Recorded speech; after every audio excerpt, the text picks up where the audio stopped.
So Logan Paul finally respond to CoffeeZilla, and I'm interested in this. So you know what I'm saying? Like I ain't even gonna do no intro. So yeah, let's just get into it. Three, two, one, let's get it. CoffeeZilla. I watched her three-part series called Investigating Logan Paul's Biggest Scam, and like many on this platform, you have successfully used my name for views and money. While your work used to be impartial, your addiction to clicks has clouded your judgment and you've made very real errors with very real repercussions. Coffee, you took a shot at my reputation, so in this video today, I'm gonna be defending myself with facts, something Hey Logan, bro, I hope this is facts. You know what I'm saying? I hope you don't just make some shit up to try to, you know what I'm saying, wipe your hands and make yourself look good. You know what I'm saying? If you scam these niggas, come out clean, and you will even get respect for that. But if you're trying to scheme your way through this, it's not gonna look good. I'm just saying, bro. Just come clean. Like, you know what I'm saying? There's always two sides to the story. I'm interested to hear what he's gonna say, but I just hope he's 100% facts. So yeah. that you have gotten in the habit of twisting as you continue to morph from an investigator to a gossip channel. You see, CoffeeZilla tried to work with law enforcement in the past, but his work was described as not anchored to truth and often speculative. He is a lopsided journalist with an agenda, and he's nothing more than the Keemstar of crypto and finance. Damn, what a bro. Why does Keemstar keep catching bullets every single time, bro? Like, leave Keemstar alone, bro. Like, goddamn, bro. I don't know why people don't like Keemstar, bro. I have with Keemstar, bro. Shout out Keemstar, bro. That's crazy. But as opposed to just telling you, I'm going to show you some of the core discrepancies that I caught in CoffeeZilla's investigation. Coffee, you interviewed the developer who stole the game code, fled to Switzerland, and held it hostage for $1 million. Well, his name is Zach Kelling. Surely, as the internet detective that you proclaim to be, you would know that he spent time in prison for multiple felonies, one for aggravated robbery, armed robbery at a liquor store, and the other for, surprise, obstructing the legal process. So if you know this about him, then why is he in your team? That doesn't make no sense. Like, am I tweaking? If you know someone is an ex-felony or con, whatever it is, like, why do you bring him into your team? That doesn't make any sense. I can see why you kept him anonymous. Who we'll be calling Z here. I guess among many things, it doesn't surprise me that he lied about having 30 engineers and a $50,000 a week burn rate. On my end, I have 30 engineers. I'm burning $50,000 a week. Which, side note, is how this delusionist landed on the $1 million code ransom, but it turns out he only had 3 engineers. Wouldn't someone with journalistic integrity know their credible source had not only an agenda, but a fondness for orange jumpsuits? Or did you just hear what you wanted to hear and moved on? Because even if you're lying to yourself, Steven, you still have to believe it. And I know what you're thinking. What type of idiot would work with an unsavory individual like Zach That's what Kelling? I'm saying, bro.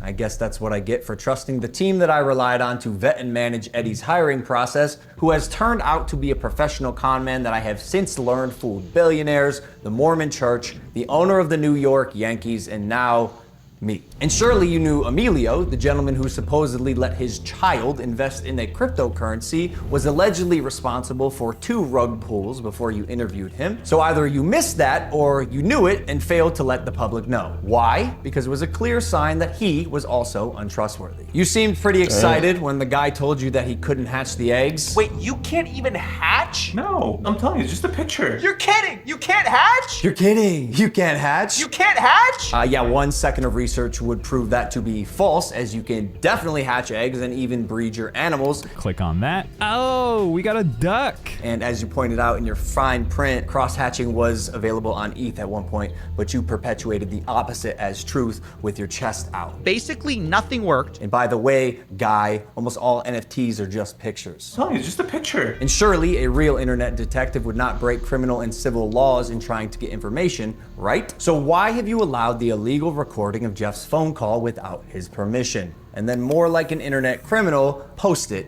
online. And it was interesting. It was like, this is wild. Now, although you didn't verify any backgrounds, substantiate any evidence, took multiple criminals' words as truth, and broke laws, you still published the defamation. However, unlike you, the blockchain doesn't lie. So let's highlight some things that you did point out. Crypto King Jake stole $6 million.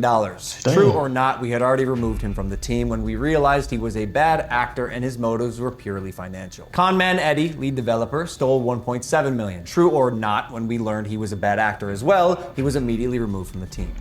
But This is what I'm saying, bro. You can't say true or not. We need proof. He stole this, he stole that. Show proof that he stole the money. You know what I'm saying? Like, I don't know, bro. I don't know about that. I'm just saying. Myself and Jeff sold nothing and made nothing as verified through investigation and the blockchain. Jeff, Logan's manager, to my knowledge, never sold.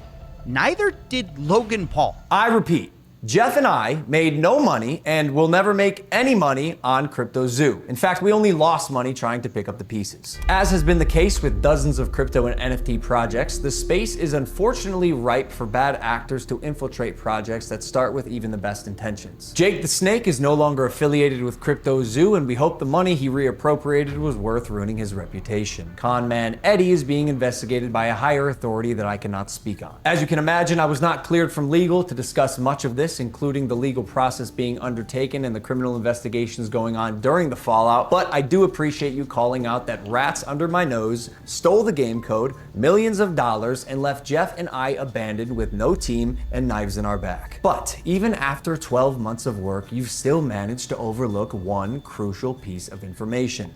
What See, is that? even though I've said it's coming so many times, you've assumed that CryptoZoo isn't being made. Who are you to decide when the development timeline ends? I got everything stolen from me in our community, stopped promoting publicly as soon as I knew the extent of the internal issues, took all of the heat on social, and you still published a defamatory hit piece fully knowing I was innocent just so you could enrich yourself in your $10 million studio. Sharp, but deeply unethical, dangerously misleading, and illegal. I suggest you use the money you got from pumping your Patreon to hire a good lawyer. You're gonna need it. And So now Logan Paul is threatening to sue this nigga. I'm just saying. Because that's what it sound like. That's what it sound to me. I'm just saying, like, you feel like it's threatening this nigga. Like, you gotta, you know what I'm saying, get some lawyers, because it's coming. Hey, he didn't say it directly, but you know what he's talking about. maybe we could have talked about this if you had reached out to me, personally. Not my manager, Jeff, who is not me, Steven, but the first time you did was on Christmas Eve after you released your series so you could rely on false statements and unreliable people used recklessly. The subject line was third request for comment. Yeah, not quite. This will be my third time reaching out to you and your team. The first 2 times were through your manager, Jeff.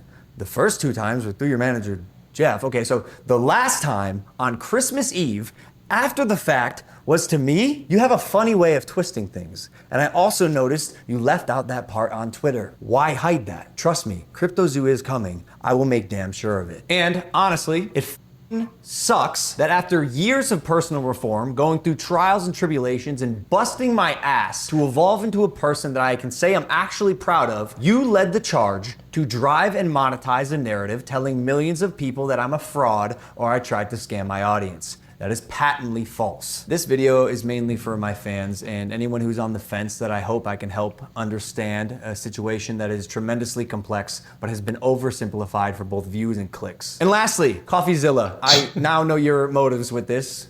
Clout and money, good for you, but also you're slimy as so I'm not gonna come on any of your podcasts. If you wanna come on Impulsive and talk about this, that's fine. You've denied my invitation multiple times. You're still invited. It can be a one-on-one. If not, we're gonna handle this ourselves while we continue to build CryptoZoo, and I'll see you in court. Damn, he's really taking this nigga to court. That's crazy. Hey, what if CoffeeZilla is out here spreading, false information? Then I think legal action makes sense. But at the same time, is Logan telling 100% the truth? I don't know. You know what I'm saying? Hey, I don't know, bro. At this point, bro, I don't know what to believe, bro. I'm just saying, I don't even know. But let me know what y'all think in the comment section below, man. If you're new to the channel, smash the like button, subscribe, post notification on. We'll see if CoffeeZilla gonna respond or we're gonna see what's gonna happen. So yeah, it's been your boy Lamar. I'll catch you guys in the next one. Peace.